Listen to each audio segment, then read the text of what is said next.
Hi there, gorgeous! Hope you're having a fabulous day. I know I look a little strange. I don't think I've ever come on camera before with only half my face done. But it's only because I'm going to be showing you the most awesome technique today, how to give yourself a facelift using only concealer. And I also have some other tips I'll be sharing with you at the end of the video for some additional things that you can do with your makeup to give yourself that added facelift effect. Very special thank you to Lancome today for sponsoring today's video. And so we'll just jump right into this, and I will let you know that the concealer that I am using is from Lancome, and this is their Teint Idole Ultra Wear All Over Concealer. So it's excellent for the method of application that I'll be sharing with you here today. The shade that I'm using is number 095. The applicator tip with this is quite large, so it's excellent for applying to your face. And it does contain things like water lily extract, which helps to soothe the skin and conceal redness. It also contains rose extract, which will help to retain moisture in the skin. And it also contains moringa seed. And this is my new favorite concealer of the moment because of how hydrating it is on the skin. You can feel the moisture that it provides. It also does an excellent job of concealing most anything that you apply over it. I mean, I have a zit right here that's just been, but this has been great over the top of it. And it does a great job of lasting all day too. It does not crease, it will not fall apart, holds up to heat, humidity, etc. And that is why I love it, and I cannot recommend it enough to you. Okay, so for this method of application that I'll be showing you, obviously I have this side of my face completed. I have my base on. I have not applied my concealer yet. For this technique, you want to choose a shade of concealer that is 1 to 2 shades lighter than what you would typically use. You also want to choose a hydrating concealer, which is why this stuff is so great for what I'm getting ready to show you here. You apply it to the outer corner of the eye, right there. And I'm not going to apply much because this is such a rich formula. It really is. You don't need much. You apply it to the outer corner of your mouth and up like that. Then you do a little bit of thing right here, like so. You put a little bit on the inner corner, and you notice I'm not dipping it back into the tube because there is so much on this. It's amazing how far it can go. Apply a little bit to the outer corner of your nose and a tiny dot in the middle of the eye. So that is the placement strategy for this technique I'll be showing you. Now you can blend it one of two ways. You can use a makeup blending sponge like so, dampened preferably for the best results, or you can use your finger. I'm a big fan of using my finger because I feel like it blends in better that way.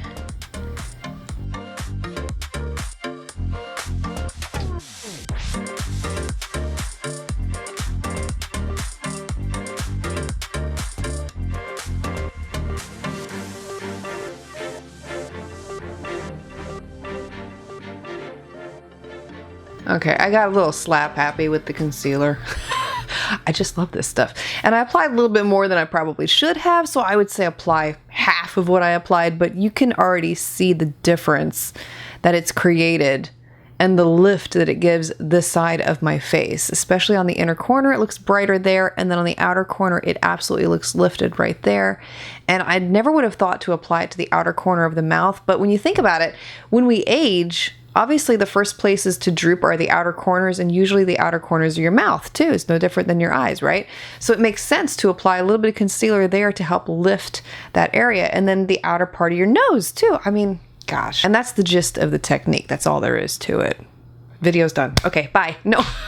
Just kidding. In this case, you don't want to set it with a powder either, because powder can minimize the sheen on the skin, and that sheen can also help to create further emphasis to the lift that you have created with the concealer. So in the event that you have oily skin, like moi, something that you can do instead of using a powder to set the face, because I know, if you don't set it, it's going to fall into your lap. I get it, but you got to set it. So I usually use a setting spray to apply it onto that part of my face where I applied the concealer, and it will help to lock everything in place so you don't have to worry about movement later on. And this is a great one from e.l.f. It's the Stay All Night, I can't remember what it's called. What does it say there? Stay All Night Microfine Setting Mist. This is great because it's not mattifying, it's hydrating. And so it's going to further enhance the sheen on the skin, giving you a more dewy, fresh appeal rather than this mattified look. Because when you mattify the skin, especially when we're talking on the outer corners where you're seeing those slight signs of aging, it can emphasize texture, which further enhances aging signs. So you want to eliminate the appearance of that texture, and by doing so with a setting spray like this, it can really do that for you.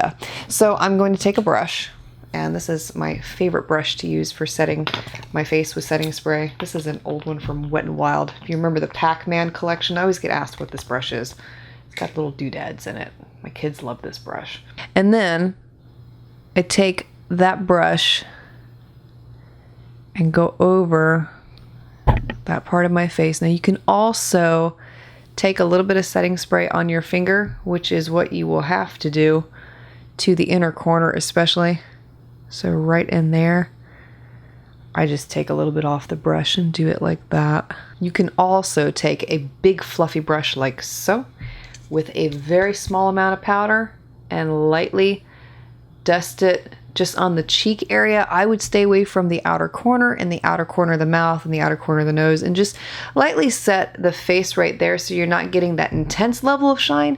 And this is for my oily skinned girls who know, I mean, you know, sometimes it can be a little too much. So if you want to tone it down just a little bit, you can do that tip too. And then I personally would go back and add a little bit of contour here to further enhance the lift created, and draw it up into the hairline.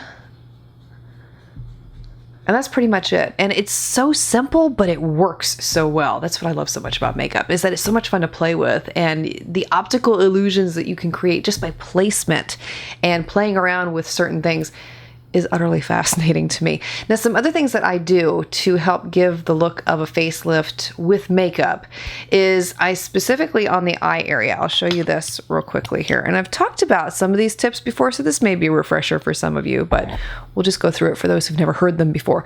When I do my eyeshadow, you'll notice that it's really high in the center of the lid. So I tend to emphasize it right here more, and definitely not on the outer corner, because if you put more emphasis up here, it will draw the eye up. Another thing that you can do, and my spoolie is so dirty, so forgive my spoolie. If you draw a point on the top of your eyebrow, and I talked about this in the Marilyn Monroe tutorial for those who may remember that one, she would draw a point right here on top of the eyebrow specifically, and that does help to draw the eye up. I don't really have a point emphasized there that much today, but I've done it in the past, and it really does give a lot of lift to the eye.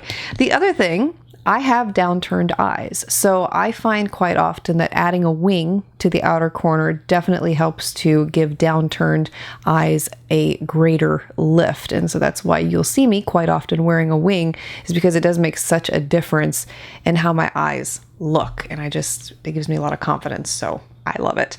And if you have hooded eyes and you want to give your eyes a more wide awake, open effect, and you wear false eyelashes, and even if you don't wear false eyelashes, if you get a false eyelash that has a lot of length in the center of the lash, specifically right here, that will give you that lifting effect. And if you're applying your mascara, apply more emphasis to this part of your lashes right here, and really emphasize the length in the center there, and that will help to open up your eyes and give more lift also. Contour, you just saw me do it. Take it like that. I love this fan brush for those who've asked about it. It is the Eve Pearl Fan Highlighter 204, and I will simply sweep it from here right up into the hairline. Dramatically up like this. I mean, obviously I'm not applying that much, but when you sweep it up like this, you can already see what it's doing there. It creates a beautiful shadow there that does give that lifted appearance to the face. And so that's another tip that I quite often will use when I'm applying my makeup, and it does make such a difference. Isn't makeup awesome? It's so fascinating. One more tip I have to share with you: white eyeshadow. And if you have a darker complexion, then you want to choose a eyeshadow that is a little bit lighter than your skin tone. So I wouldn't say go with a white eyeshadow if you have a deeper complexion than mine, obviously, but if you go with a shade that's a little bit lighter than your skin tone, it will have the same effect as white eyeshadow does on me. That's typically what I do on the inner corner of my eye right there, and you can see it does help to open up my eyes. You can also apply a little bit of white eyeshadow to the outer corner of your eye right here, or whatever shade that you're using. You can apply a little bit of that white or lighter shade that you're using on the outer corner of your mouth, your nose, all the places I just emphasized with that concealer. White eyeshadow or a shade lighter than your natural skin tone does an amazing trick of the eye there too. So I thought I would just share all the tips and tricks that I've learned over the years, condense them down into one video in case you happen to miss them, because they are sporadically spread through so many videos I've done in the past that it's nice to have them all condensed somewhere where you can just say, hey, I want to try something new. Let me pick one of those to do. If you are interested, by the way, in the Lancome Teint Idole concealer, making sure I say that right, I will have it listed and linked for you below. Seriously, it's some of the best stuff I've tried in a while, and it does not move. It's absolutely fabulous. So if you're looking for a new one, it's a great buy. Thank you so much for being here, for taking the time to watch today. If you have a makeup enhancing, I'm sure that's not makeup enhancing, if you have a face enhancing tip with makeup that you would love to share that has completely transformed how you do your own face, feel free to share that below. I know I would love to read it, and many others would too. So your input is always welcomed and highly valued. Thank you for being here, for taking the time to watch, and I do look forward to seeing you again next time.